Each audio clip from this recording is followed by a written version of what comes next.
मेरे पीछे इस समय ये जो अवशेष आप देख पा रहे हैं, ये उन दुकानों का है जिसे कल रात बुलडोज़र लगा के तोड़ दिया गया। कारण केवल बात यही है कि ये लोग सरकार की ज़मीन पर बीते कई वर्षों से दुकान लगाए हुए थे।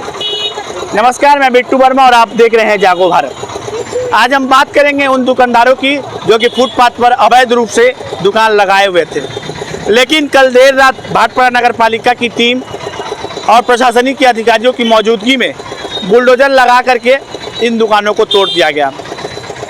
इस समय स्क्रीन पर जो तस्वीरें देख पा रहे हैं, ये दुकान तोड़ने के बाद जो ध्वंसावशेष बचे हुए हैं वो अभी तक इसी प्रकार से मौजूद है।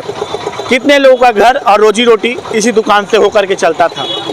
लेकिन प्रश्न चिन्ह ये है कि अब जा कर के ये तो सरकार की ज़मीन पर थी, अब इन दुकानदारों का क्या होगा, अब इनकी रोजी रोटी कैसे चलेगी, एक बड़ा प्रश्न चिन्ह ये है।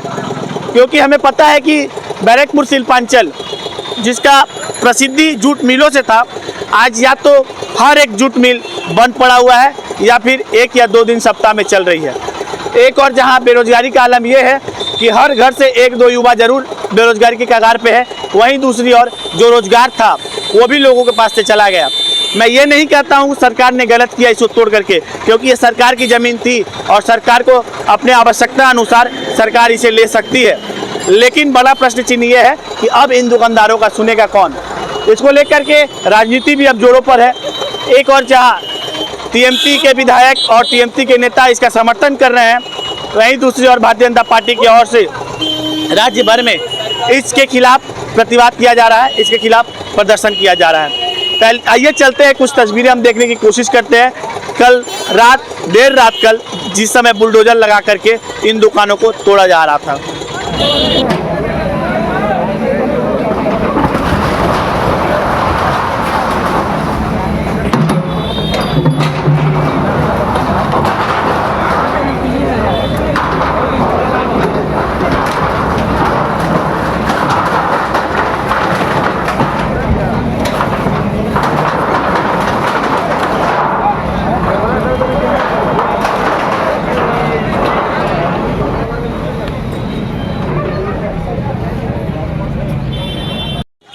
फुटपाथ अतिक्रमण हटाने के इस विषय पर हमने कई स्थानीय लोगों से बात की।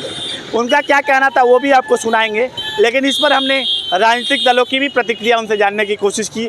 एक और हमने सत्तारूढ़ जो पार्टी है टीएमसी है, उनके जनप्रतिनिधियों से बात करने की कोशिश की, और साथ ही जो अपोजिशन है भारतीय जनता पार्टी के जो नेता है उनसे भी हम बात करने की कोशिश की। सबने क्या कहा है इस विषय पर, आइए ज़रा सुनते हैं।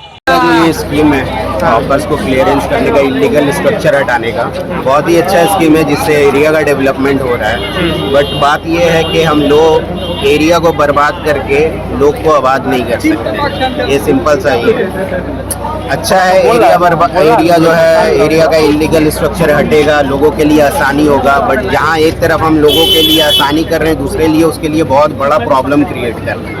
गवर्नमेंट अपने हिसाब से बहुत सही काम कर रही है, लेकिन गवर्नमेंट जो तरीका से कर रही है वो बेहद गलत तरीका है। वो इस वजह से, क्योंकि अगर इलीगल स्ट्रक्चर हटा रहे हैं, दुकान हटा रहे हैं, तो उसके साथ साथ आपको कोई सब्स्टिट्यूट देना है। यहाँ पे बहुत सारे मैदानें खाली हैं। आपका ब्रिज के नीचे एक मैदान है, अपना हलचल मैदान है, जहाँ पे लोगों को शिफ्ट किया जा सकता था। गवर्नमेंट ये बोल सकती थी कि बाजार हम वहाँ पे शिफ्ट कर दे रहे हैं और सारे लोग वहाँ से जाकर मार्केट कर सकते हैं। ये बात है कि कब देंगे, ये भी है ना कि गवर्नमेंट का बोला चीज़ है। गवर्नमेंट का बोला चीज़ आज बोलते हैं और 10 मंथ बाद होता है, लेकिन ये चीज़ पहले ही करना चाहिए था। इससे क्या होता कि एरिया भी डेवलप होता और लोगों के लिए भी परेशानी। माननीय मुख्यमंत्री के निर्देशानुसार सारे बंगाल में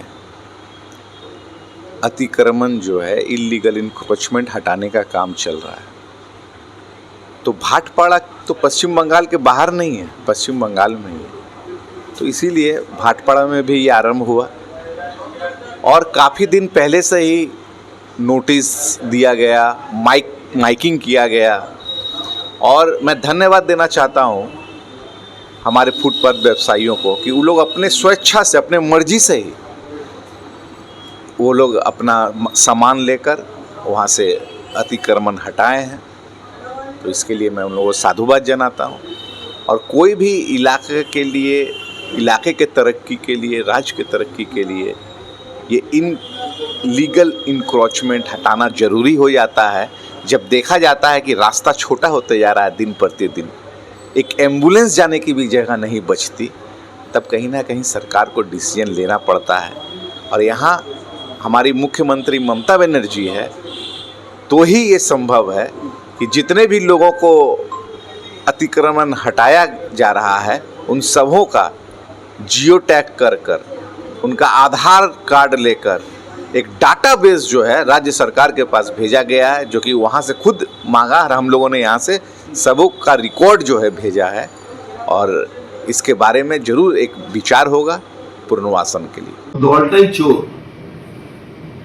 চোররা রাত্রিবেলা বেরোয়, জানে এখন পাবলিক নেই, কোনো প্রতিবাদ হবে না, তাই জন্য চোররা রাত্রিবেলা জেসিবি নিয়ে ঘুরছে।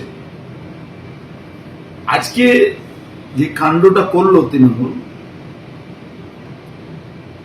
ভাটপাড়ায় তৃণমূলের কবর দুগুণ বেড়ে গেল। এবার 17,000 ভোটে জিতেছি, 2026-এ 34,000-এর কমে ভোটে জিতবে না, এটা নিশ্চিত থাকবো। আজকে কবরটা দুগুণ বেড়ে গেল। এদের সৎ সাহস নেই, এরা মানুষকে ফেস করতে পারছে না। পৌরসভা দুর্নীতিগ্রস্ত, যে পৌরসভা হোর্ডিং এর টাকা নেয়, যে পৌরসভা হকার্স পারমিট দিয়ে টাকা নেয়, সেই পৌরসভার কোনো নৈতিক অধিকার আছে কোনো হকারদের ভাঙে দেওয়া?